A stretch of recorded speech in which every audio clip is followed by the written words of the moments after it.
Commander ZYX Thor's three eyes widened in collective horror as he watched the human specimen approach the edge of the crystalline death pool.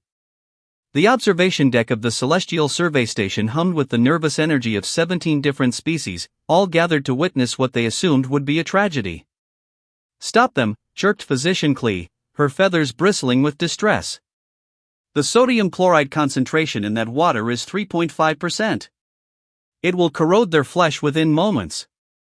The humans called it an ocean, but to every civilized species in the Galactic Council, it was nothing short of a chemical weapon. Water itself was rare enough, only 43 known planets possessed it in liquid form. But water saturated with salt?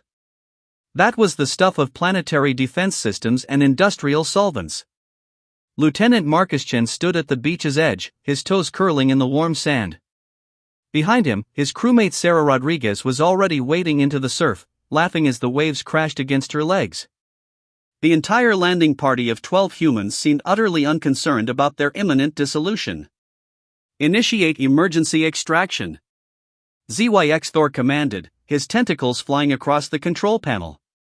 "We cannot allow the death of an entire diplomatic envoy on our watch." But before the teleportation sequence could engage, something impossible happened. The humans dove beneath the surface.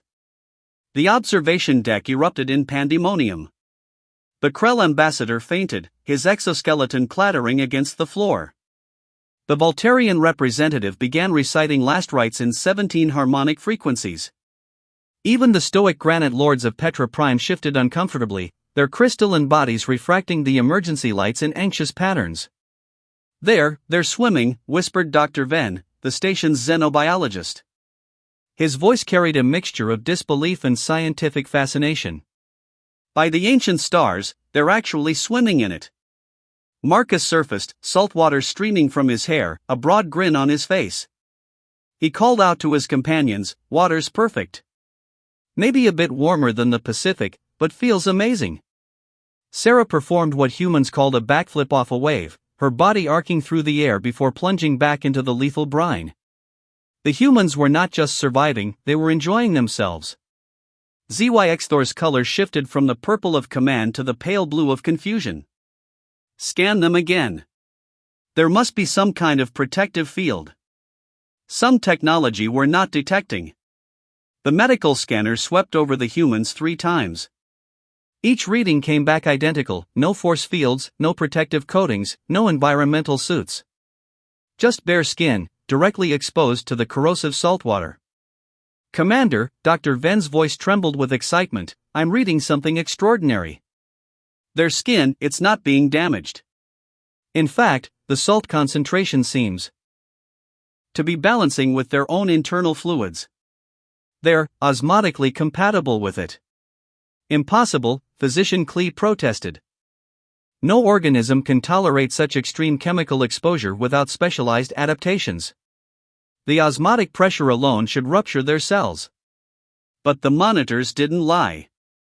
The humans spent the next 2 hours playing in what should have been certain death. They splashed each other, floated on their backs, and dove repeatedly beneath the waves. One human, a young male named Tommy, even drank some of the water by accident and simply spat it out with a disgusted expression, muttering something about it being gross but nothing more.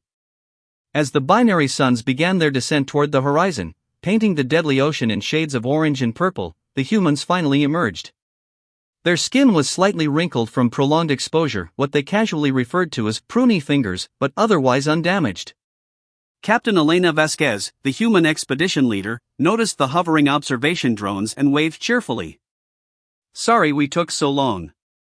We haven't seen a real ocean in 3 years. Nothing beats a good swim after months in cryosleep." Back on the station, ZYX Thor slumped in his command chair, trying to process what he'd witnessed. In his 2 centuries of service, he'd cataloged thousands of species from across the galaxy. He'd seen silicon-based lifeforms that breathed methane, plasma entities that lived in stellar cores, and void dwellers that existed in the vacuum of space. But never had he encountered a species that could voluntarily immerse themselves in industrial solvent for recreation.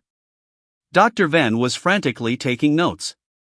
"This changes everything we know about Earth. We classified it as a death world, Category 7. Extreme chemical hazards, dangerous megafauna, unpredictable weather systems.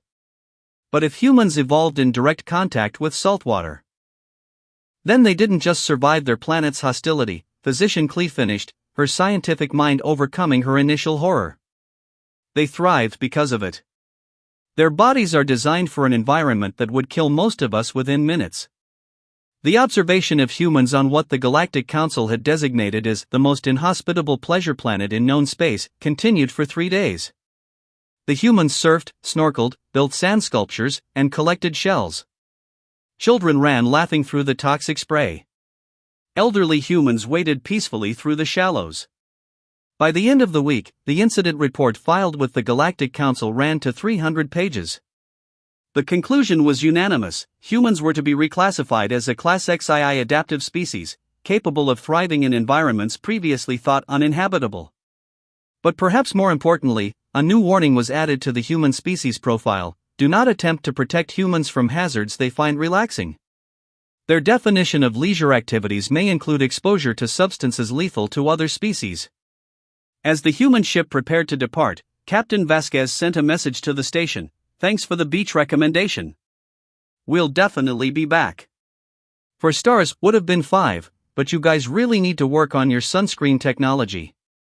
Several of us got burned. Commander ZYX Thor stared at the message for a long moment, then quietly updated the human file with a single note: unkillable. Proceed with caution and considerable respect.